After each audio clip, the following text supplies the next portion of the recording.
Setiap hati punya cerita, setiap cerita menyimpan misteri, dan disinilah semuanya bertemu. Selamat datang di SHM, Suara Hati dan Misteri. Sebelum mulai cerita hari ini, jangan lupa tekan tombol subscribe, like, dan komen, karena dukunganmu adalah cahaya bagi kisah berikutnya. Sekarang, mari kita mulai ceritanya.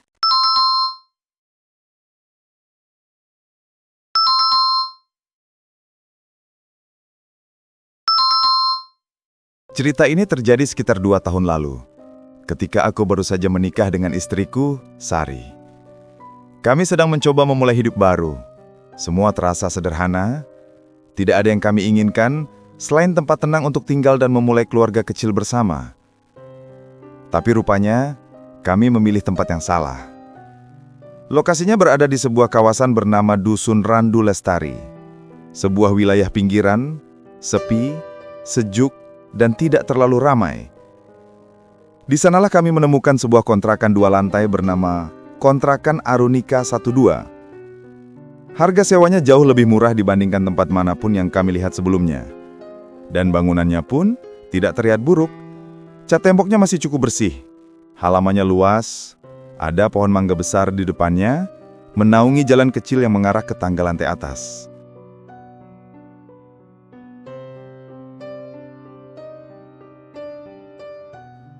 Pemiliknya, Pak Surya, menawari kami kamar di lantai 2. Katanya pemandangannya bagus dan lebih tenang dari lantai bawah.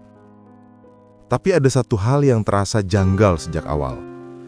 Meskipun kontrakan itu memiliki 6 kamar di lantai atas, hanya 1 kamar yang ditempati.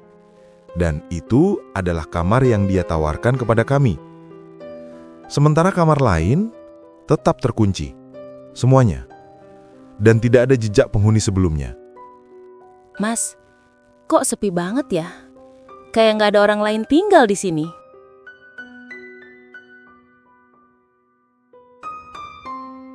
Iya, tapi mungkin karena orang-orang kerja siang atau jarang di rumah. Ari hanya mengangguk saat itu. Dia tidak membantah, tidak juga menolak. Tapi aku tahu, sesuatu mengganggu pikirannya. Aku merasakannya dari caranya memegang lengan bajuku sedikit lebih erat.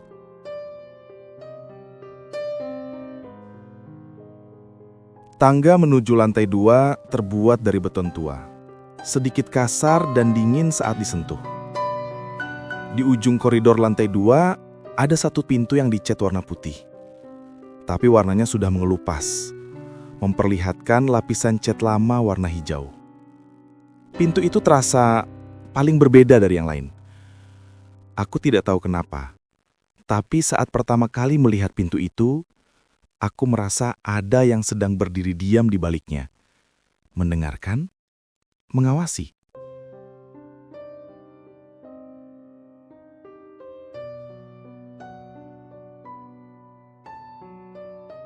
Hari pertama pindahan berjalan biasa saja. Tidak ada hal aneh. Kami mengeluarkan barang satu persatu dari kardus. Meja kecil, kasur lipat, kipas angin. Kontrakan itu terasa agak lembab, tapi masih masuk akal. Tapi yang paling terasa aneh adalah suara. Atau lebih tepatnya, ketiadaan suara. Tidak ada suara penghuni lain. Tidak ada suara TV. Tidak ada suara orang batuk, tertawa, atau memasak. Hanya hening. Seperti bangunan itu sudah lama ditinggalkan.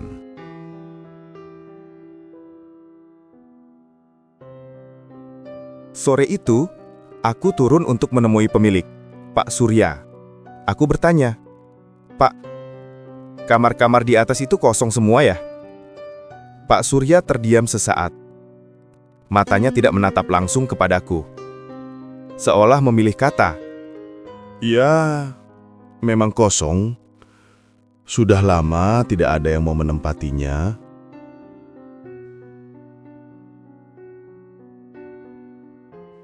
Kenapa?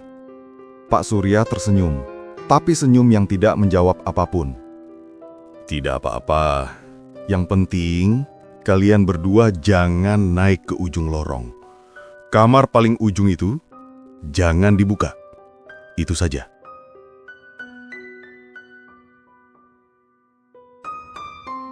Malam pertama udara terasa sangat dingin.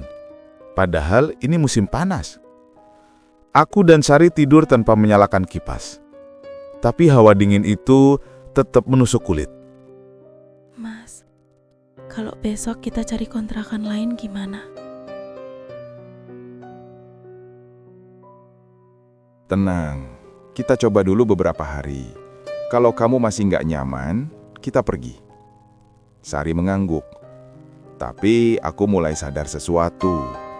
Dia bukan sedang tidak nyaman dengan kontrakannya. Di tengah malam, ketika aku hampir tertidur, aku mendengar suara pintu lantai atas berderit. Pelan, pelan sekali. Seolah ada yang membukanya dari dalam. Dia takut.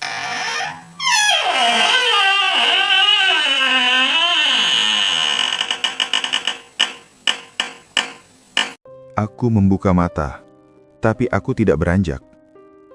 Aku hanya menoleh ke arah koridor gelap. Dan di ujung lorong, tepat di depan pintu putih yang mengelupas itu, aku melihat sesuatu. Seperti bayangan tubuh berdiri diam. Tidak bergerak, hanya melihat ke arah kami. Itu adalah malam pertama, dan aku belum tahu apapun tentang siapa yang tinggal di lantai itu sebelum kami.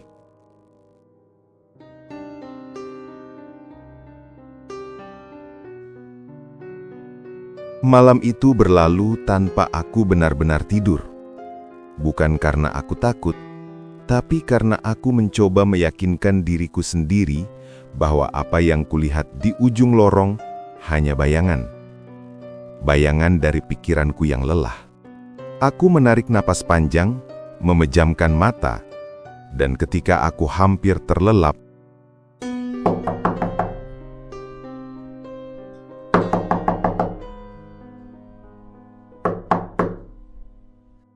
bukan dari depan kamar, bukan dari pintu utama, tapi dari koridor. Ritme ketukannya halus, namun jelas. Seolah seseorang memastikan aku mendengarnya. Sari menggerakkan tangannya, masih dalam tidur gelisah. Dia tidak bangun. Aku menahan napas, menunggu.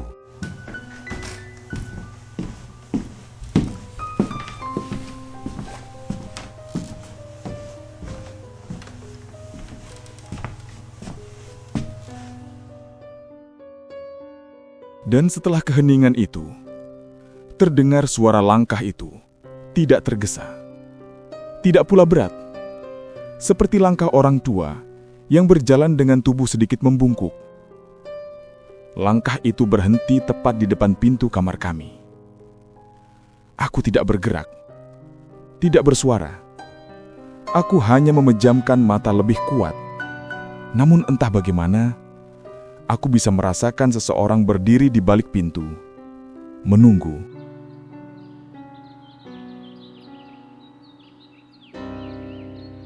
Pagi hari berikutnya, cahaya matahari menembus tirai tipis jendela. Aku bangun dengan kepala berat. Sari sedang duduk di tepi kasur, memeluk lutut. Mas, kamu dengar sesuatu semalam?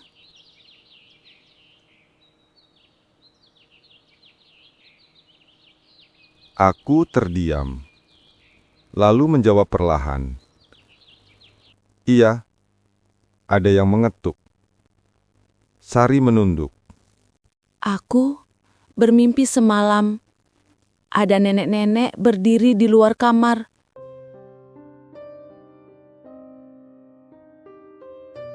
Wajahnya kelihatan? Enggak, cuma bayangannya. Tapi aku yakin dia melihat kita.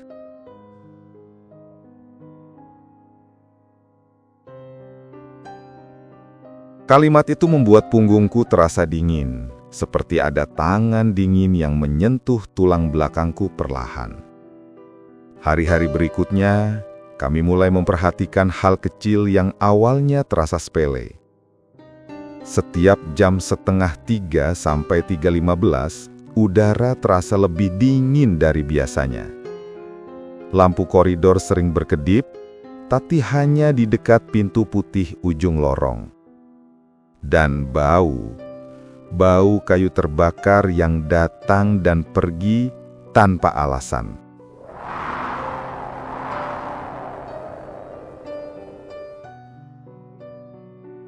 Bukan bau masakan, bukan bau sampah dibakar, tapi bau asap dari kayu tua yang hangus. Dan setiap kali bau itu muncul, Sari selalu terlihat gelisah, seolah tubuhnya mengenali sesuatu yang pikirannya belum bisa jelaskan. Suatu sore, aku berpapasan dengan salah satu penghuni lantai bawah, seorang ibu paruh-baya berkerudung sederhana. Dia menatapku lama sebelum bicara.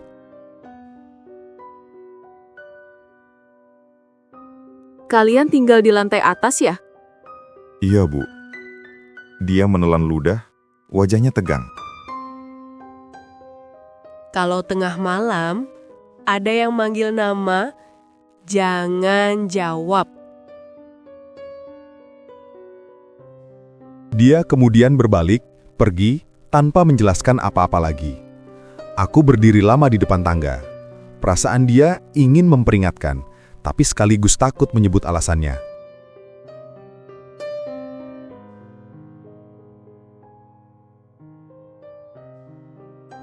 Malam berikutnya, gangguan bukan lagi sekadar suara.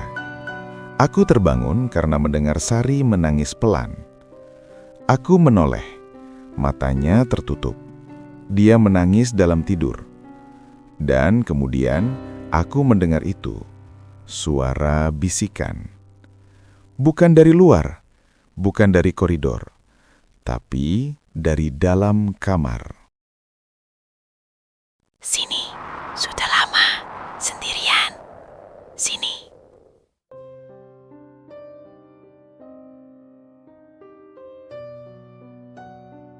Suaranya pecah, seperti rekaman tua yang rusak. Tidak jelas apakah itu perempuan atau sesuatu yang meniru suara perempuan. Sari mengerutkan wajah, seolah sedang ditarik oleh suara itu dalam mimpi. Aku menyentuh pundaknya ringan. "Sari, bangun!" Dia terbangun dengan napas tersengal.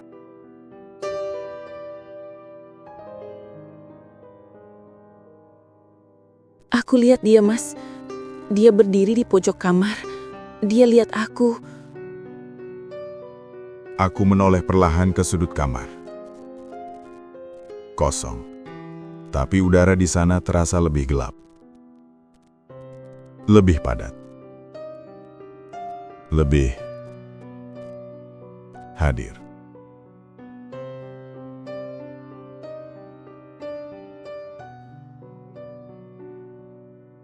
Malam itu, aku mulai percaya bahwa kami tidak sendirian di lantai 2. Sesuatu tinggal bersama kami. Sesuatu yang sudah ada di sana jauh sebelum kami datang. Dan sekarang, dia mulai mengetuk pintu, menyebut nama, mencari seseorang untuk menggantikan yang hilang.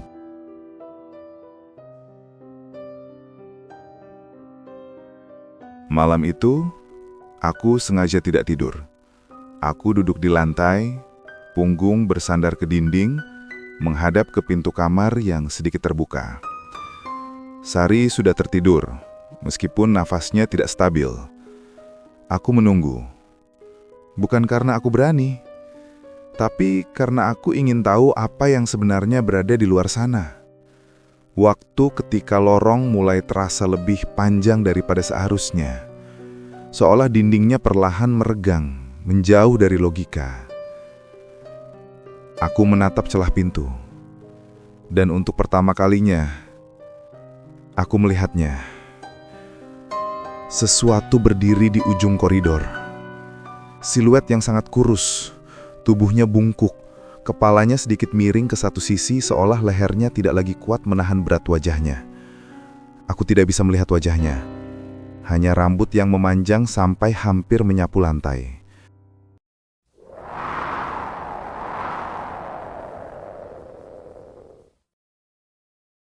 Tidak bergerak, tidak mendekat, hanya menghadap ke arah kami. Aku tidak tahu berapa lama aku memandangi sosok itu. Mungkin 1 menit, mungkin 5. Waktu terasa tidak berjalan di koridor itu. Kemudian, aku mendengar suaranya. Sini sama aku.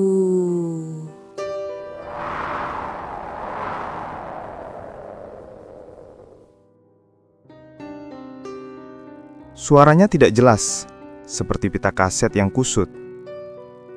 Setiap suku kata terdengar patah, namun aku tahu, itu memanggilku.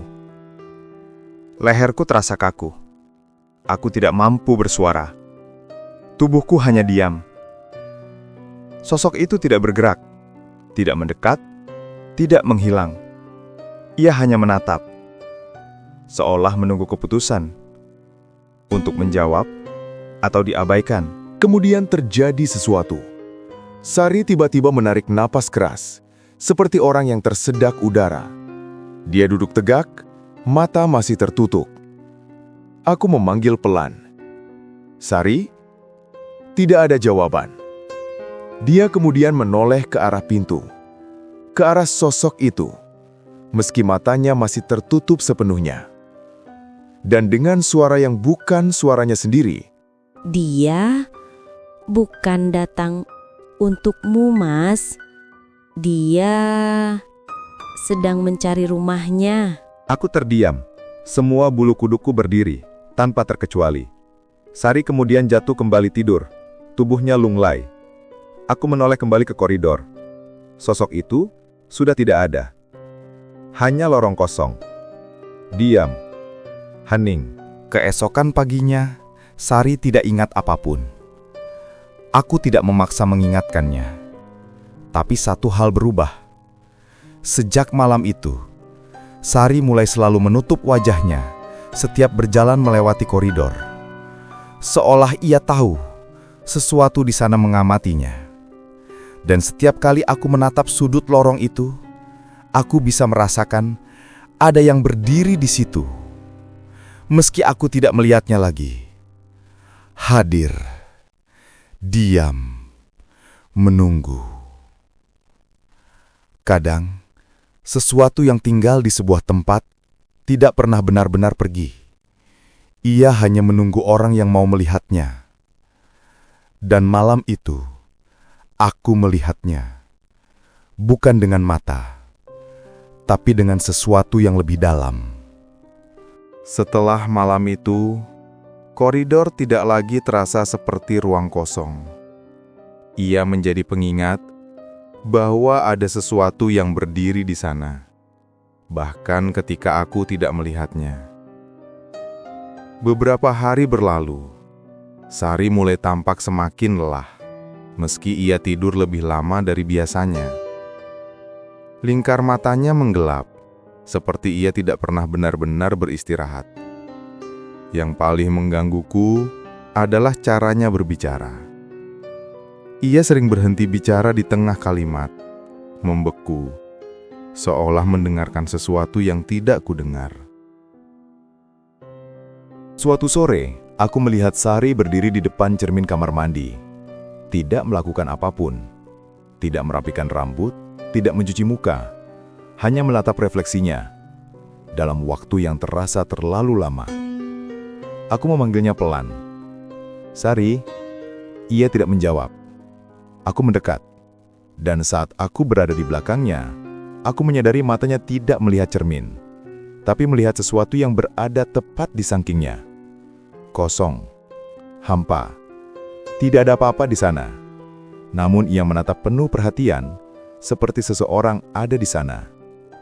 Baru ketika aku menyentuh pundaknya, ia terkejut, dan refleks menutup mata kuat-kuat. Mas, aku tidak sendiri kan? Aku tidak menjawab, karena jawaban itu sudah jelas. Malam berikutnya, bau kayu terbakar kembali datang. Namun kali ini lebih kuat, lebih dekat. Bukan lagi dari lorong, bukan dari dapur, tapi dari dalam kamar. Aku menoleh perlahan ke sudut kamar, sudut yang sama tempat Sari melihat sesuatu waktu itu. gelap. Namun bukan gelap biasa, gelap yang menarik pandangan, seolah ada kedalaman yang tidak seharusnya ada di ruangan sekecil ini. Dan kemudian,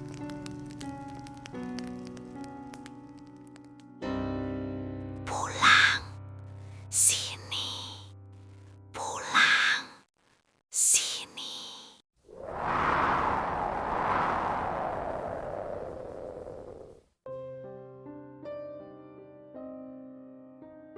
Suaranya lebih dekat dari sebelumnya. Bukan dari lorong, tapi dari dalam kamar. Seperti di belakang telingaku. Aku memegang tangan Sari. Tangannya dingin, seperti ia baru saja memegang air es.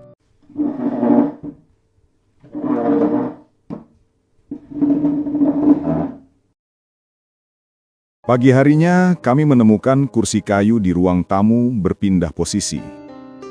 Bukan bergeser sedikit, tapi berdiri menghadap koridor.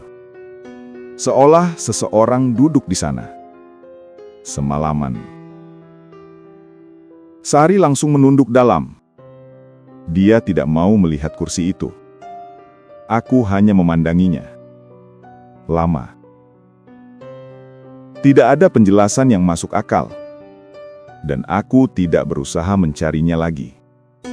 Kami sudah melampaui batas penjelasan. Ini bukan hal yang perlu dijelaskan.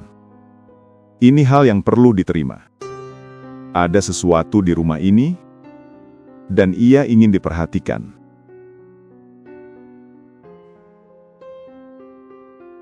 beberapa hari kemudian, secara tidak sengaja, aku bertemu laki-laki muda di warung depan kontrakan. Dia memulai pembicaraan duluan. Kamu tinggal di atas ya? Kamar paling ujung. Aku mengangguk. Dia tersenyum kecil, tapi bukan senyum ramah. Lebih seperti senyum orang yang mengerti sesuatu yang berat. Kami dulu juga tinggal di sana. Aku menunggu dia melanjutkan. Dia menghela napas panjang. Kalau malam, jangan biarkan dia masuk kamar. Kalau dia sudah duduk di kursi, artinya dia sudah ingin bersamamu. Aku menelan ludah. Nenek itu? Tanyaku pelan. Dia mengangguk, perlahan. Dia pernah tinggal di sana, sangat lama sendiri. Seperti sedang menunggu seseorang. Namun takdir berkata lain. Dulu, di kamar kosnya pernah terjadi konsleting listrik. Hingga menyebabkan ia meninggal akibat kebakaran tersebut. Aku ingin bertanya lebih jauh. Tapi wajah laki-laki itu berubah. Ketakutan. Ia hanya menambahkan pesan terakhir. Pokoknya, hati-hati mas. Jangan pernah mau ikut dengannya.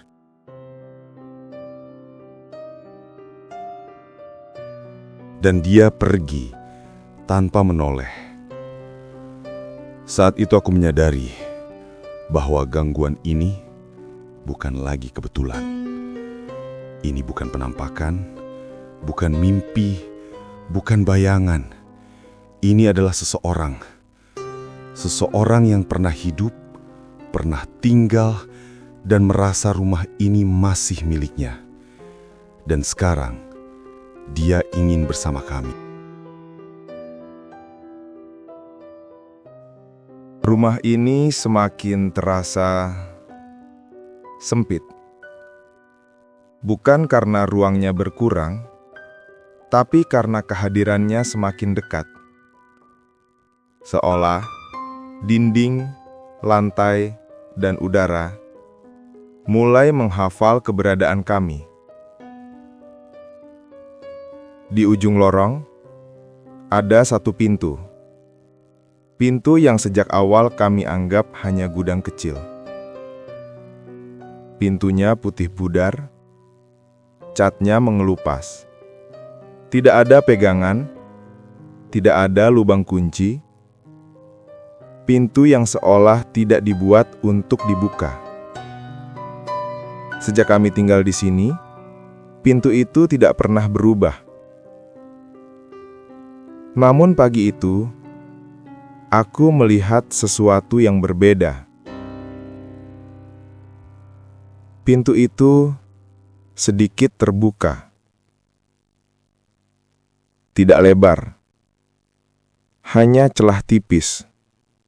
Cukup untuk memperlihatkan kegelapan di dalamnya. Tidak ada alasan pintu itu terbuka. Tidak ada orang yang menyentuhnya. Aku hanya berdiri, menatap celah itu lama. Di balik celah kecil itu, aku merasa ada mata yang menatap balik. Bukan dari depan, tapi dari kedalaman ruangan gelap itu. Seperti jurang yang punya niat. Aku tidak menyertuh pintunya. Aku hanya berjalan kembali ke kamar. Perlahan, tanpa menoleh.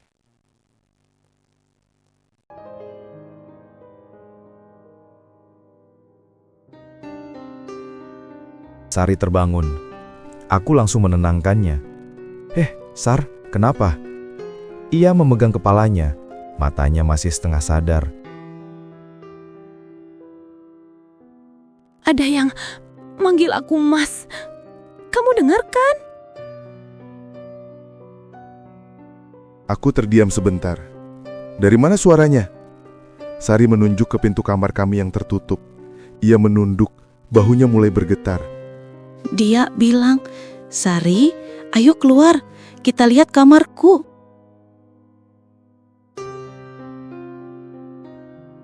Aku menggenggam tangannya, tapi tangannya terasa dingin.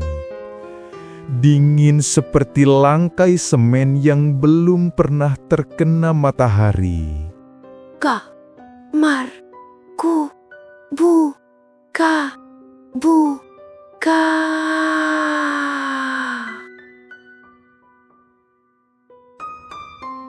Suara nenek itu terdengar lagi. Jelas, ia ingin masuk ke kamar kami.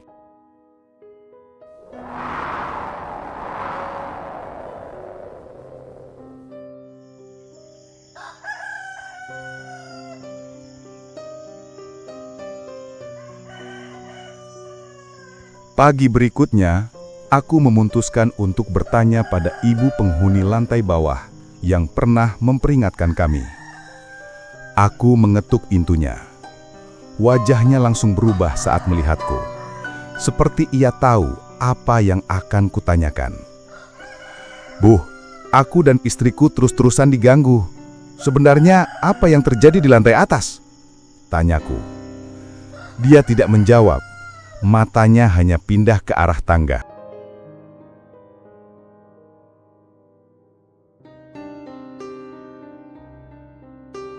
Dulu, di kamar yang paling pojok itu ada nenek-nenek yang hidup di sana sendirian. Keluarganya pergi merantau keluar kota katanya. Sampai ada kejadian kebakaran di kamar kosannya, dan dia meninggal terkunci di kamar itu, Mas.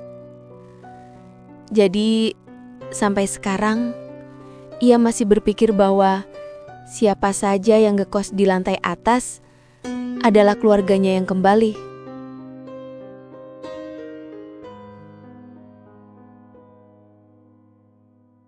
Malam hari, aku tidak tidur. Aku duduk di lantai, menghadap pintu kamar yang tertutup. Sari terbaring. Wajahnya menghadap ke dinding. Dan kemudian, perlahan, sangat pelan, engsel pintu kamarku yang tidak disentuh mulai bergerak sendiri. Aku tahu suara itu. Pintu putih itu bergerak sendiri. Tidak keras, tidak terburu-buru. pelan, seperti seseorang yang sudah lama tidak membuka pintu, mencoba mengingat caranya. Buka.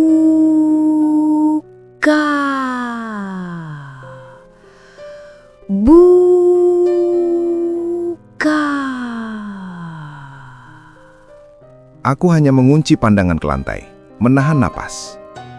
Dan untuk pertama kalinya, aku merasakan kehadirannya di dalam rumah. Bukan di lorong, bukan di balik dinding, tapi di antara kami. Ada pintu-pintu di dunia ini yang bukan untuk dibuka oleh manusia. Bukan karena apa yang ada di baliknya berbahaya, tapi karena ia masih menunggu seseorang. Seseorang yang tidak pernah kembali. Dan sekarang ia merasa kami adalah orang itu.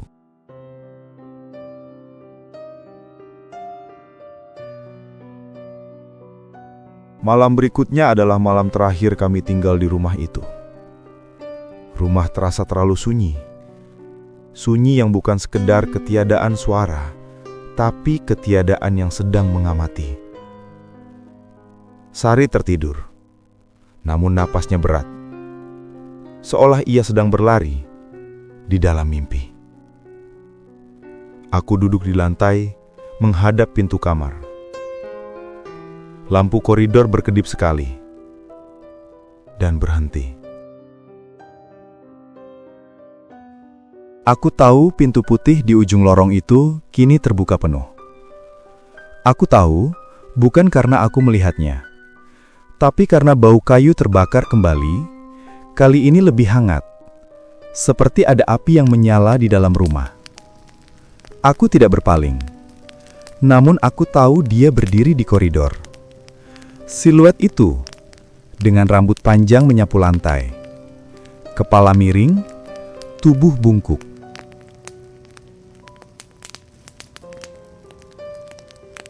Pelan, tenang, seperti orang kembali ke rumahnya setelah pergi terlalu lama. Sari perlahan bangun dari tidur. Mata masih terpejam, seolah tubuhnya mengikuti suara yang memanggilnya. Ia berdiri, tanpa mengatakan apapun, tanpa memandangku. Ia berjalan menuju pintu kamar, pelan, tenang. Aku memanggilnya. Suaraku keluar sangat pelan. Sari, jangan. Ia tidak berhenti. Sari membuka pintu kamar, dan aku melihatnya.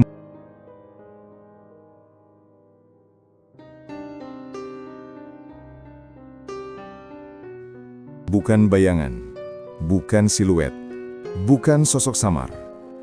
Aku melihatnya jelas. Tubuhnya sangat kurus, kulit seperti kayu yang hangus. Mata terbuka lebar, namun tidak memiliki fokus, seperti melihat ke tempat yang jauh sekali. Rambutnya kusut, panjang hingga hampir menyapu lantai. Bajunya kain rumahan lusuh, model tahun-tahun lama. Seperti nenek-nenek di kampung, bukan hantu dari legenda. Ia tidak menakutkan. Ia hanya terlalu tua untuk dunia ini, tapi belum siap meninggalkannya. Ia menatap Sari, bukan aku. Dan kemudian, ia tersenyum.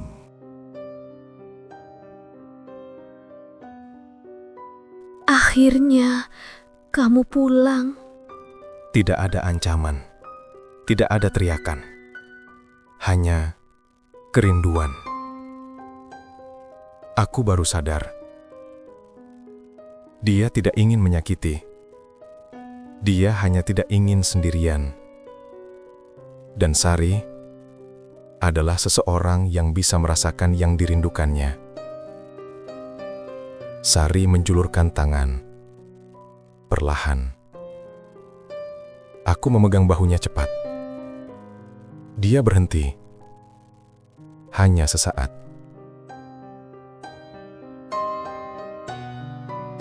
Saat itu, aku tahu keduanya menginginkan hal yang berbeda. Sari ingin keluar dari mimpi ini, nenek itu ingin kembali bersama keluarganya. Aku menarik Sari ke pelukanku, memeluknya sangat kuat. Sadar Sari, Sari sadarlah. Nenek itu menunduk, tidak marah, tidak kecewa, hanya sedih. Seolah ia menyadari bukan kami yang ia cari. Ia kembali ke koridor. Langkahnya perlahan menghilang, menuju pintu putih yang tidak seharusnya dibuka. Dan semuanya menjadi sunyi.